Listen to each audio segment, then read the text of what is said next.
당시 공산제, 고대 노예제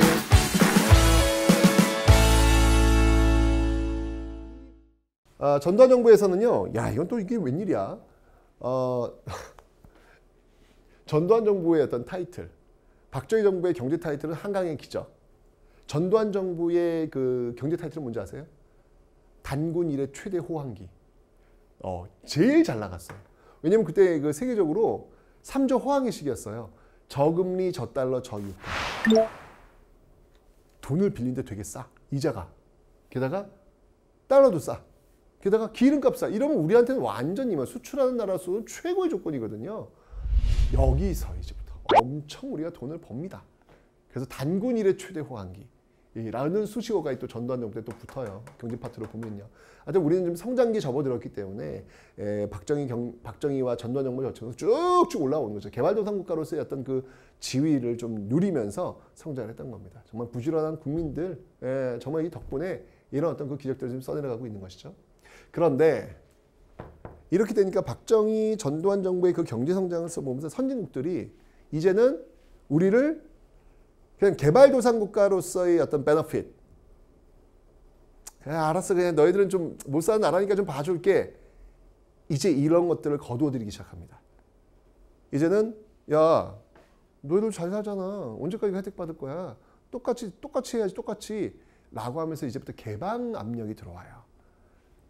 이러면서 이제 우루과이 라운드 협상이라 그래가지고 이제 우리를 이제 개도국, 개발도상국 지위에서 빼려고 하는 그런 이제 시도가 나오게 되는 것이죠. 요 진통기를 우리가 이제 겪게 됩니다. 개발도상국가에서 선진국으로 넘어오는 데 있어가지고, 왜냐면 우리는 한 번도 선진국을 해본 적이 없잖아. 그러니까 어떻게 가야 될지 모르는 거지. 그 과정에서 우리는 어마어마한 큰 실수를 하나 저지르게 됩니다. 좀 더 기다리세요. 그리고 이제 이 전두환 정부 때 이제 최저임금법, 그게 이제 이 전두환 정부 때 처음 시행이 지금 되고 있습니다. 그러니까 그 앞에 있었던 그 박정희 정부 때 그 전태일 분신 그런 것들 속에서 이제 계속해서 노동 조건들이 조금 좋아지고 있는 어떤 그런 모습을 가고 있는 거예요.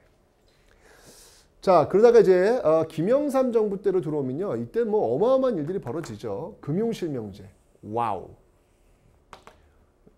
저녁 시간대였어요. 전 무슨 전쟁 나는 줄 알았어요. 갑자기 특별 담화문, 김영삼 대통령 특별 담화문, 갑자기 정말 속보로 뜨는 거예요. 와, 뭐야? 저녁 시간대에 이거 뭐 전쟁 나는 거 아니야? 했더니 오늘부로 모든 금융 거래는 실명, 이름으로만 하겠습니다. 라고 하는 걸 땅 때려버리죠. 그런데 이때부터 무조건 이름으로. 그 돈은 누구의 돈이야? 이게 딱 선명하게 보여주는 것이죠. 이걸 갑자기 해버린 거예요. 왜? 이걸 갑자기 안 해버리면 미리미리 준비를 할 거예요. 돈을 뺀다든지 그걸 못 빼게 하려고. 바로 그냥 금융실명제. 엄청났습니다. 대통령 긴급명령에 의해서 나왔던 어떤 그런 제도였습니다. 그러면서 이제 이때 OECD에 이때 가입을 하죠. OECD에 이때 가입을 하죠. 선진국 클럽 아니겠습니까? 김영삼 정부 때 이제 우리가 드디어 개도국 지위를 벗어나서 선진국으로 들어오는 그런 계기가 됐는데 기초 체력이 없는 거예요. 이게 이제까지 어떤 개도국 그 지위 속에서 좀 많이 봐주는 게 있었거든요. 근데 그런 걸 다 거두어들이고 선진국과 똑같이 개방하고 똑같이 어떤 조건이 주어지면 이 기초 체력이 있어야 돼. 그게 없는 거라. 그러면서 우리가 한번 어마어마한 일을 한번 겪게 되죠. 이게 바로 김영삼 정부 때 있었던 IMF. 정말 IMF 이전과 이후의 대한민국은 완전 달라졌습니다. IMF 이후부터 비정규직, 계약직, 무슨 그리고 연봉? 이런 개념들이 마구마구 들어오는데 정말 달라요. 그 이전과 이후가. 외환 부족 사태였죠. 정말 이 자본주의가 한 방에 훅 갈 수 있구나. 이걸 이제 보여줬던. 기초 체력이 단단하지 않으면 한 방에 훅 갈 수 있구나. 이걸 아주 보여줬던 게 바로 이 IMF 사태였다. 김영삼 정부는 결국 이것 때문에 무너지죠. IMF 때문에. 그것 때문에 야당이 평화적 정권 교체에 의해서 역사상 처음으로 김대중 야당 정부가 들어서는, 이제까지 이런 적은 없었거든요. 옛날에 그 민주당 정부가 들었을 때가 이제 4.19 혁명에 의해 들었죠. 혁명에 의해서. 그 이후에는 한 번도 야당이 집권한 적이 없었어요.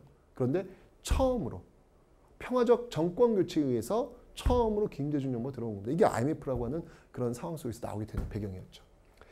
뭐 IMF는 무장해제하라는 거예요. 너희들 그 선진국 뭐 이거 똑같이 하라는 얘기죠. 그러면서 어쩔 수 없이 신자유주의 정책, 정년 이런 거 존재하지 않아.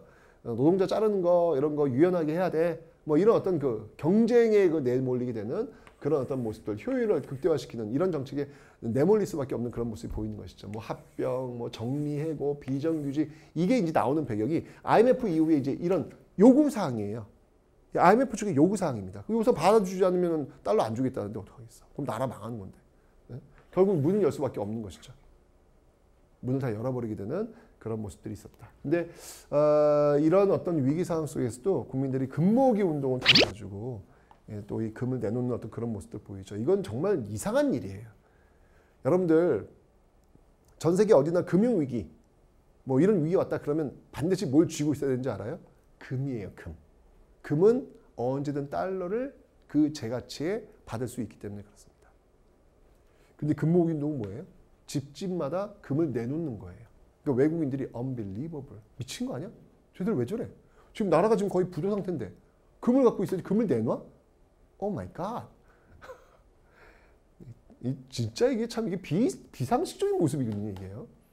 이런 모습들이 지금 있었다. 그래서 이걸 이제 제2의 국채보상 운동이다. 이제 이렇게 얘기도 합니다. 노사정위원회를 열어가지고 뭐 이런 정리해고나 뭐 이런 것들을 좀 서로 합의 보면서 했던 노동자, 회사 측, 정부, 노사정위원회라고 하는 것이죠. 결국은 김대중 정부 때 IMF를 졸업을 합니다. 정말 빨리 졸업했죠. 이게 이제 우리의 저력인 것 같아요. 김대중 정부 때는요. 그래서 FTA 서명하죠. 한칠레, 뭐 한미 FTA는 뭐 노무현 정부 때 이제 이렇게 FTA 같은 것도 체결하는 그런 모습들이 있더라. 특히 이제 김대중 정부 때 또 이 참 이 어려운 무너지고 있는 그런 상황 속에서도 기초 그 수급, 왜 기초 수급자들 있잖아요. 이런 제도, 기초생활보장 이런 제도가 이제 이때 또 만들어지고 있습니다. 만들어지고 있고요. 그다음에 이제 노무현 정부 때 여러분 잘 알겠지만 질본, 지금 이제 질병청이 됐죠.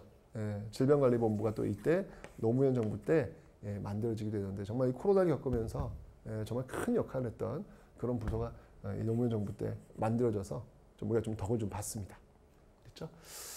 자, 이렇게 해서 이제 경제와 사회 파트를 한번 좀 다 살펴봤고요.